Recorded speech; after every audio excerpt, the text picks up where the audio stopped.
पढ़ेंगे। आज पढ़ेंगे कुड शुड वुड के सारे कॉन्सेप्ट। जी हाँ, कोई भी कॉन्सेप्ट जो है आपका बाकी नहीं रहेगा। आज हम लोग इस तरीके से कुड शुड वुड को पढ़ेंगे कि हमें जो है मतलब दोबारा इसके कॉन्सेप्ट को है ना जानने की जरूरत ही ना पड़े, बिल्कुल छप जाए बिल्कुल दिमाग में, है ना। ऐसे पढ़ेंगे आज हम लोग कुड शुड वुड के सारे प्रयोग, सारे के सारे कॉन्सेप्ट। सबसे पहले कुड के बारे में जानेंगे। सबसे पहला हमारा जो शब्द है वो क्या है, वो है कुड। तो सबसे पहले मतलब जान लेते हैं कि कुड का मतलब क्या होता है। कुड का जो मतलब होता है, आप वाक्य में कब इसका इस्तेमाल करेंगे, जब भी आपको किसी वाक्य के अंत में दिख जाएगा सका, सकी, सके, या तो ये दिख जाए तीनों में से कोई एक, या फिर पाया, पाई, पाए, या तो ये दिख जाए तीनों में से कोई एक। तो उस वाक्य का जब आप अनुवाद करेंगे तब आप कुड का यूज करेंगे। अनुवाद आपको जब भी वाक्य के अंत में दिख जाए सका, सकी, सके या पाया, पाई, पाए, इसका अनुवाद करते वक्त आपको इस्तेमाल करना है कुड का। किसका इस्तेमाल करेंगे, COULD। एल को बोलते वक्त भूल जाइएगा तो ये बन जाएगा कुड, लेकिन स्पेलिंग जो है COULD ही होगी इसकी, राइट। चलिए इस्तेमाल देखते हैं, बेहतर समझ में आएगा। वे पहुंच सके या वे पहुंच पाए, वे पहुंच सके या वे पहुंच पाए, they could reach, they could reach. क्या दिखा, सका, सकी, सके में से सके दिखा, या फिर पाया, पाई, पाए में से पाए दिखा। तो हमने अनुवाद किया, क्या बना लिया, दे कुड रीच। वे नहीं पहुंच सके, वे नहीं पहुंच सके, they could not reach, they could not reach. अगला है कुड बी। बताया था ना कुड शुड वुड के सारे कॉन्सेप्ट आज क्लियर होंगे। तो अगला शब्द हमारे पास क्या है, कुड बी। बहुत ही ब्यूटीफुल इस्तेमाल है। चलिए देखिए, मतलब होता है हो सकता था या हो सकता है। दोनों ही तरीकों से ये इस्तेमाल हो जाता है। हो सकता था या हो सकता है। हो सकता है पॉसिबिलिटी दिखाएगा, क्या दिखाएगा, संभावना, पॉसिबिलिटी दिखाएगा। जैसे वह अस्पताल में हो सकता है, क्या दिखा रहा है, संभावना दिखा रहा है, पॉसिबिलिटी दिखा रहा है। वह अस्पताल में हो सकता है, he could be in the hospital। वह अस्पताल में हो सकता है, he could be in the hospital। वह बीमार हो सकता था, वह बीमार हो सकता था, he could be sick, he could be sick। अगला शब्द है could have, यानी कि could और have का कॉन्सेप्ट एक साथ कैसे इस्तेमाल होगा, चलिए देखें। could have तब आप इस्तेमाल करेंगे जब आपको वाक्य में दिखेगा सकता था, सकती थी, सकते थे, could have का इस्तेमाल होगा। लेकिन यहाँ तक बात सीमित नहीं है, एक और कंडीशन आपको फॉलो करनी होगी जब आप could have का इस्तेमाल किसी भी वाक्य को अनुवाद करते वक्त करेंगे। देखिए क्या कंडीशन है। could have क्षमता को दिखाता है, क्या दिखाता है, क्षमता, एबिलिटी को दिखाता है ना, could have। तो आप ऐसे वाक्य में इस्तेमाल करेंगे जो ये दिखाता हो कि कोई काम जो किया जा सकता था लेकिन नहीं किया गया, मतलब किसी की क्षमता के अंदर था, वो काम किया जा सकता था लेकिन किया नहीं गया। इससे इंपॉर्टेंट है इसका स्ट्रक्चर, वो भी जान लीजिए। Subject plus could have plus V3, verb का तीसरा रूप, याद रखिएगा, इसीलिए बताया इसका स्ट्रक्चर इंपॉर्टेंट है। V3 वर्ब का तीसरा रूप, और अगर दूसरे शब्द रहेंगे तो वो ऑब्जेक्ट में चले जाएंगे, यानी कि अदर वर्ड्स में चले जाएंगे। ठीक है, चलिए इस्तेमाल देखते हैं एग्जांपल्स के जरिए। वह मुझे बता सकता था, ये लाइन आप कब बोलते हैं, जरा गौर फरमाइए। ये लाइन आप तब बोलते हैं जब किसी से आपको उम्मीद है, आपको पता है कि वो इंसान आपको बता सकता था लेकिन उसने नहीं बताया। कोई काम जो किया जा सकता था लेकिन नहीं किया गया, मतलब उसकी लिमिट्स में था, वो उसकी क्षमता में था कि वो आपको बता सकता था पर उसने आपको नहीं बताया।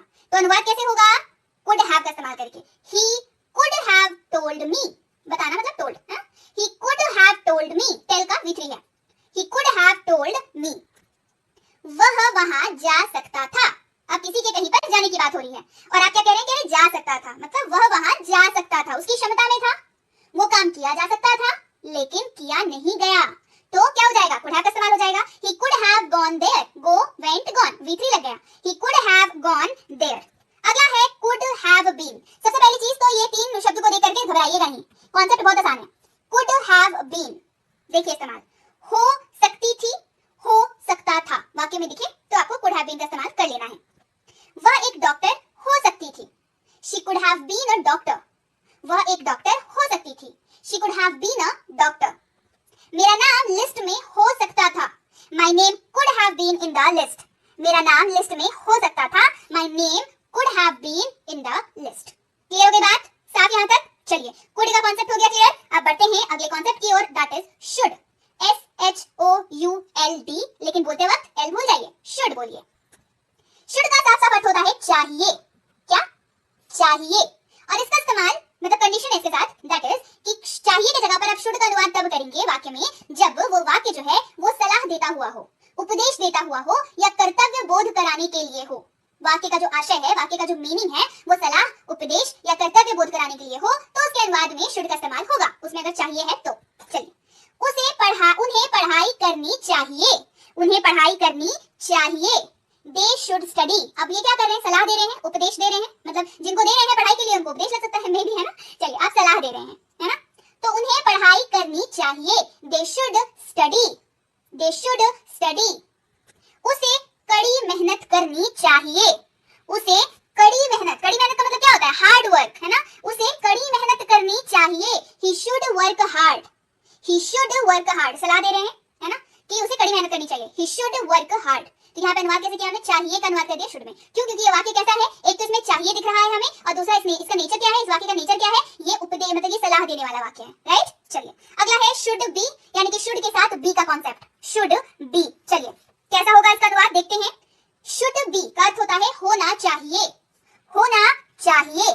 चलिए इस्तेमाल देखें, उसे घर पर होना चाहिए, उसे घर पर होना चाहिए। He should be at home, he should be at home, उसे घर पर होना चाहिए। He should be at home। उन्हें दयालु होना चाहिए, उन्हें दयालु होना चाहिए। They should be kind, they should be kind, kind का मतलब दयालु, जो दया मतलब दया भावना जिसमें हो, kind, है ना, उन्हें दयालु होना चाहिए। They should be kind। बढ़ते आगे, अगला है हमारे पास should have। क्या है कॉन्सेप्ट, should have का कॉन्सेप्ट है, अर्थ क्या होता है, ना चाहिए था, वाक्य में दिखेगा आपको, है ना, ना चाहिए था, लेकिन कंडीशन है साथ में, वो क्या है, ये वैसे वाक्य में इस्तेमाल होगा जो ये बताता होगा कि कोई काम जो करना चाहिए था लेकिन काम किया नहीं गया, करना चाहिए था, है ना, कोई काम ऐसा था जो करना चाहिए था लेकिन काम किया नहीं गया।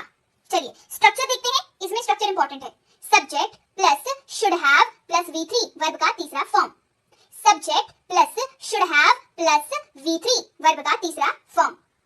उसे जाना चाहिए था, उसे जाना चाहिए था। He should have gone, he should have gone, उसे जाना चाहिए था। He should have gone। उन्हें बताना चाहिए था, They should have told, उन्हें बताना चाहिए था। They should have told। अगला शब्द है should have been।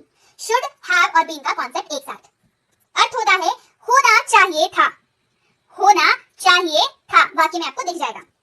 मुझे डॉक्टर होना चाहिए था, I should have been a doctor, मुझे डॉक्टर होना चाहिए था। I should have been a doctor, होना चाहिए था पूरा, ठीक है। मेरा नाम लिस्ट में होना चाहिए था, My name should have been in the list, मेरा नाम लिस्ट में होना चाहिए था। My name should have been in the list। बढ़ते हैं आगे, अगला शब्द है would। शुड का कॉन्सेप्ट हो गया, would के बारे में बात करते हैं। would का अर्थ होता है गा, गे, गी। सबसे पहली चीज would जो है वो will का पास्ट फॉर्म है। will शब्द के बारे में ऑलरेडी आपको बहुत बार पढ़ा चुकी हूँ। will का जो है पास्ट फॉर्म है would, सबसे पहली चीज। दूसरी, इसका अर्थ जो होता है वाक्य में जो आपको दिखेगा वो होता है गा, गे, गी, इन तीनों रूप में दिखेगा ये। लेकिन ये फ्यूचर से रिलेटेड परंतु पास्ट में कहे जाने वाले वाक्य में इस्तेमाल होता है, समझ रहे हैं, ये कंडीशन होनी है, मतलब फ्यूचर से रिलेटेड है वाक्य पर पास्ट में कहे जाने वाले वाक्य में इस्तेमाल हो रहा है। कैसे, कंफ्यूज्ड बिल्कुल मत होइए, एग्जांपल देखिए बेहतर समझ आएगा। वह हमें कभी धोखा नहीं देगी, वह हमें कभी धोखा नहीं देगी।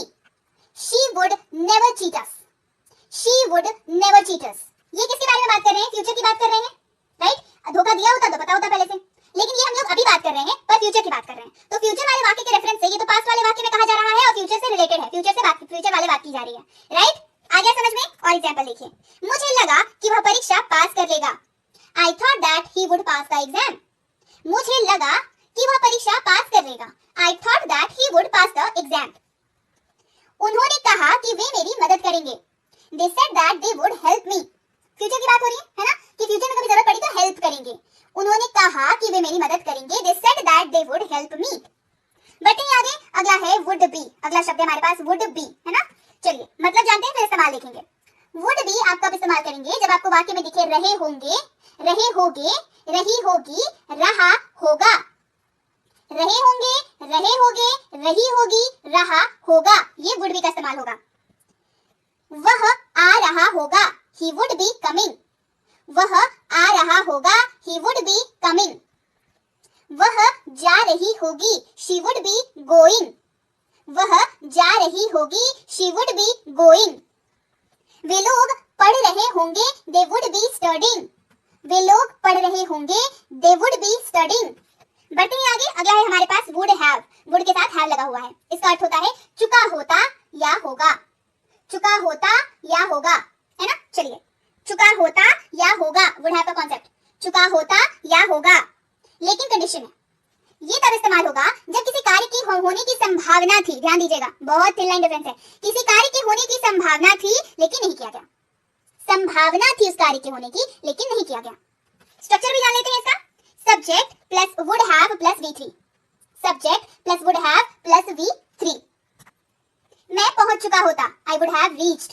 मैं पहुंच चुका होता, आई वुड हैव रीच्ड। आप चाय पी चुके होते, आप चाय पी चुके होते, you would have taken T. You would have taken T. वह जा चुका होता, ही वुड हैव गॉन। वह जा चुका होता, ही वुड हैव गॉन। बढ़ते हैं आगे, अगला है हमारे पास वुड हैव बीन। वुड के साथ हैव और बीन, है ना, वुड हैव बीन का कॉन्सेप्ट है ये। इसका अर्थ होता है होता या हो गया होता। होता या हो गया होता। चलिए इस्तेमाल देखते हैं। मैं एक डॉक्टर होता, I would have been a doctor. मैं एक डॉक्टर होता, I would have been a doctor. वह एक अभिनेता होता, he would have been an actor. वह एक अभिनेता होता, he would have been an actor. मेरा नाम लिस्ट में होता, my name would have been in the list. मेरा नाम लिस्ट में होता, my name would have been in the list.